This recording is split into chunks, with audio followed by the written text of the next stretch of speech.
বিশ্বকাপ শুরু হতে এখনও বাকি, কিন্তু মাঠের লড়াইয়ের আগেই বিতর্কে জড়িয়ে পড়ছে 2026 বিশ্বকাপ।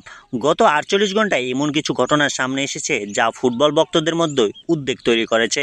প্রতিবেদন অনুযায়ী সুইজারল্যান্ডের তারকা ব্রিল এমবোলোর ভিসা পুনরায় পর্যালোচনার আওতায় নেওয়া হয়, যার ফলে তিনি নির্ধারিত সময়ে কয়েকদিন পরে দলের সঙ্গে যোগ দেন। ইরাকের স্ট্রাইকার আইমেন হুসেইনকে যুক্তরাষ্ট্রে প্রবেশের সময় দীর্ঘ জিজ্ঞাসাবাদের মুখোমুখি হতে হয়েছে বলেও খবর প্রকাশিত হয়েছে। সবচেয়ে বেশি আলোচনায় রয়েছে ইরান জাতীয় দল। বিভিন্ন সূত্রের দাবি, ভিসা জটিলতার কারণে দলটিকে কয়েকদিন অপেক্ষা করতে হয়েছে এবং প্রতিনিধি দলের বেশ কয়েকজন সদস্য ভিসা পাননি। এদিকে 2025 সালের আফ্রিকার সেরা রেফারি ওমর আব্দুল কাদির আরতানো ভিসা না পাওয়ায় টুর্নামেন্ট থেকে ছিটকে গেছেন বলে খবর প্রকাশিত হয়েছে।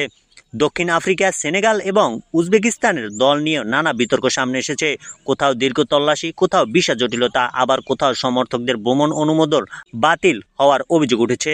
ফলে প্রশ্ন উঠেছে, বিশ্বকাপ কি শুধুই ফুটবলের উৎসব, নাকি এবার প্রশাসনিক জটিলতাও বড় ভূমিকা পালন করবে? কারণ খেলোয়াড়, কোচ, কর্মকর্তা এবং সমর্থক সবার জন্য সমান সুযোগ নিশ্চিত করাই তো বিশ্বকাপের মূল চেতনা। যদি এসব সমস্যা চলতেই থাকে, তাহলে মাঠের ফুটবলের চেয়ে মাঠের বাইরের বিতর্কই বেশি আলোচনায় চলে আসতে পারে। এখন প্রশ্ন হলো, আপনার মতে 2026 বিশ্বকাপ কি ইতিহাসের অন্যতম সেরা বিশ্বকাপ হবে, নাকি সবচেয়ে বিতর্কিত বিশ্বকাপগুলোর একটি? কমেন্টে আপনার মতামত জানান।